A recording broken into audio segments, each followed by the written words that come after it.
सारा डर ही झूठ के छिनने का है। आप जा तो सत्य की ओर रहे हो, तो सत्य की ओर तो जाने का मतलब ही यही है ना कि आप झूठ को छोड़ना चाहते हो। हमेशा होता है जानी हुई सुविधाओं के छूटने का। असली चीज है नहीं तो सुविधा दे दो। कम्युनिज्म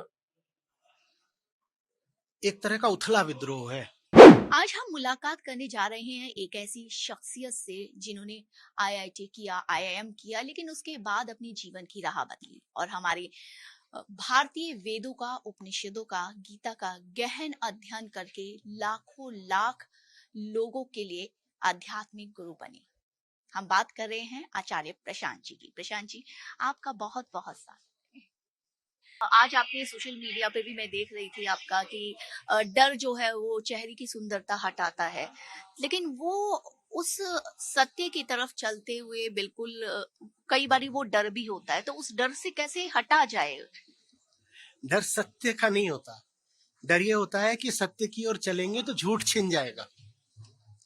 एक बार ये देख लिया कि सारा डर ही झूठ के छिनने का है, तो फिर डर पे हंसी आएगी ना, क्योंकि आप जा रहे हो सत्य की ओर। तो सत्य की ओर तो जाने का मतलब ही यही है ना। तो आप जा तो सत्य की ओर रहे हो, तो सत्य की ओर तो जाने का मतलब ही यही है ना कि आप झूठ को छोड़ना चाहते हो। तो जब झूठ को छोड़ना ही चाहते हो तो फिर झूठ के छोड़ने पे डर काहे का लग रहा है? डर कभी भी सच का नहीं होता। सच तो अज्ञेय है, उसको तो आपने अभी तक जाना ही नहीं। जिसको जाना ही नहीं उसका क्या डर लगेगा? डर हमेशा होता है जानी हुई सुविधाओं के छूटने का। वो सुविधाएं इतनी अच्छी होती तो आप सच की ओर जा क्यों रहे होते? उन्हीं सुविधाओं में बैठ जाते। उन सुविधाओं के होते हुए भी चैन तो है नहीं, तभी आप जा रहे हो किसी अज्ञेय दिशा और।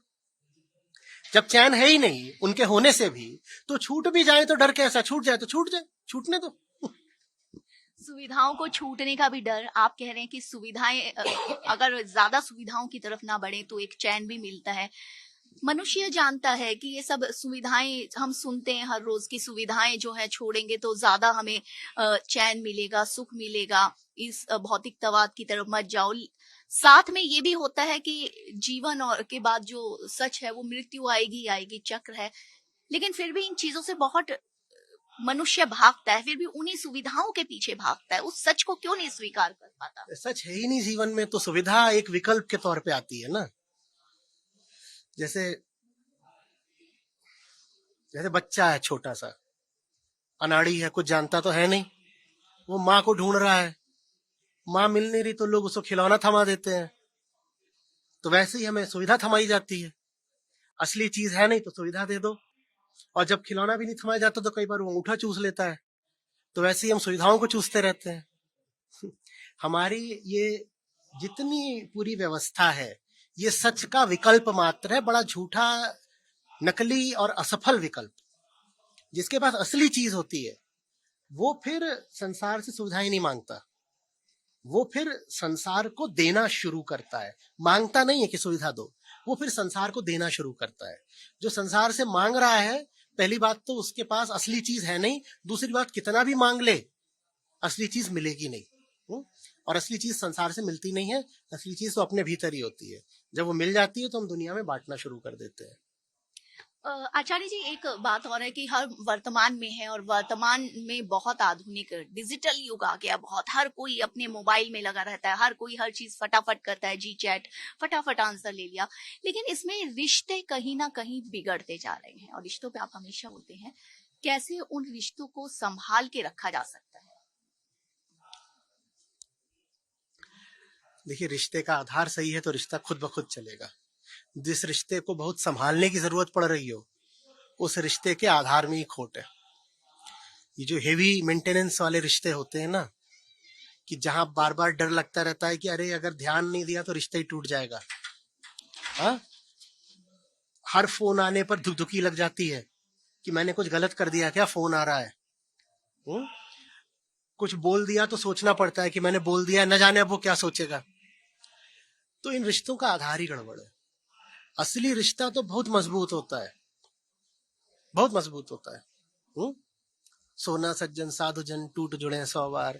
और ये जो कच्चे घड़े होते हैं, दुर्जन कुंभ कुम्हार के एक ही धक्का दरार। हमारे सब ऐसे ही रिश्ते होते हैं जो बने ही कच्ची मिट्टी के होते हैं। रिश्तों का जो वास्तविक आधार होता है वो ये होता है कि तुमको भी अपनी ऊंचाई की तरफ यात्रा करनी है, मुझको भी करनी है, चलो इकट्ठे हो लेते हैं, यात्रा आसान हो जाएगी। बस यही रिश्ते का सही आधार हो सकता है। सूफियों ने कहा है रिश्ते में 3 जने होने चाहिए, एक ये, एक उसका हमसफर, 2 तो पथिक हो गए, और एक मंजिल। ये 3 होने चाहिए। और ये जो 2 यात्री हैं, राहगीर हैं, इन दोनों की शक्लें एक दूसरे की तरफ नहीं होनी चाहिए, दोनों की शक्लें मंजिल की तरफ होनी चाहिए। दोनों अगर एक दूसरे की ओर देख रहे हैं तो रिश्ता टूट जाएगा, और दोनों अगर एक साथ मंजिल की ओर देख रहे हैं तो रिश्ता बना रहेगा। बहुत पते की बात कही है। आखिरी सवाल मैं आपसे लेना चाहूंगी, क्योंकि आप हमेशा स्त्रियों का समर्थन जो है वो ज्यादा करते हैं, उनके अधिकारों के लिए भी काफी बोलते हैं। लेकिन आज जब स्त्रियां जो हैं वो अपने अधिकारों की बात करती है तो उन्हें बोला जाता है कि फेमिनिज्म का झंडा लेके जो है खड़ी हैं, वो काम करती है और आगे बढ़ती है, तो उनको बोला जाता है वो बहुत तेज तर्रार है। मतलब कि क्या आपको लगता है कि और बोझ स्त्रियों पे बढ़ गया, और अगर उससे हटना चाहे, क्या स्त्रियां घर पे बैठ जाए पहले की तरह, या फिर वो काम करती रहें? किस तरीके से आगे ये सरवाइव कर पाए? वो सारी पहचानें छोड़नी पड़ेंगी जो किसी और ने दी हैं।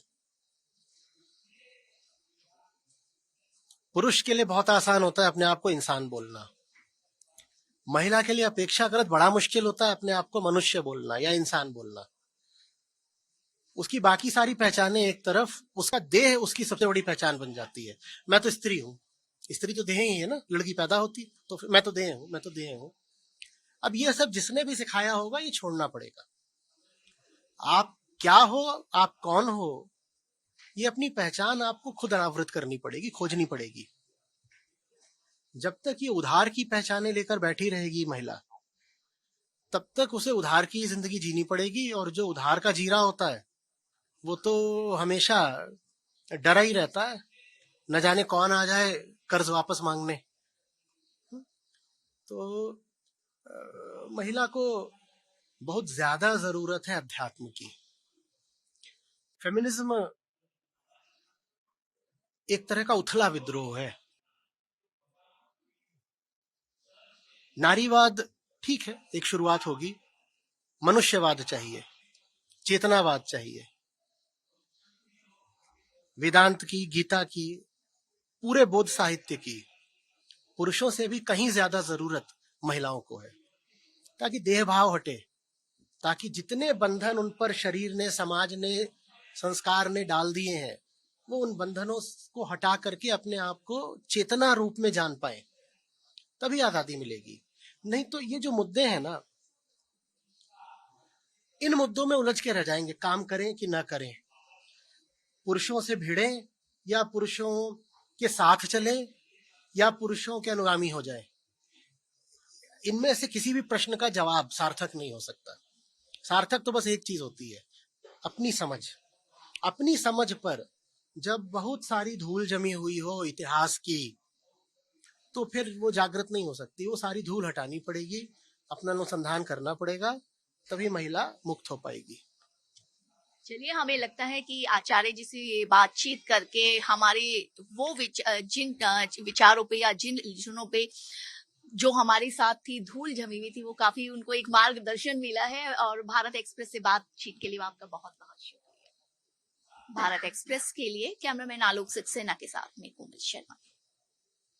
आचार्य जी, एक ना हमारी भारत एक्सप्रेस की तीसरी वर्षगांठ है। भारत एक्सप्रेस की तीसरी वर्षगांठ है। मेरी ओर से शुभकामनाएं। आप अच्छा काम करते रहें, लगातार आपको स्मरण रहे कि काम का उद्देश्य मनुष्य मात्र की मुक्ति और कल्याण होता है। सही पथ पर आप लोग सदैव अग्रणी रहें। मेरी ओर से आपके लिए यही शुभेच्छा है। भारत लिटरेचर के फेस्टिवल के लिए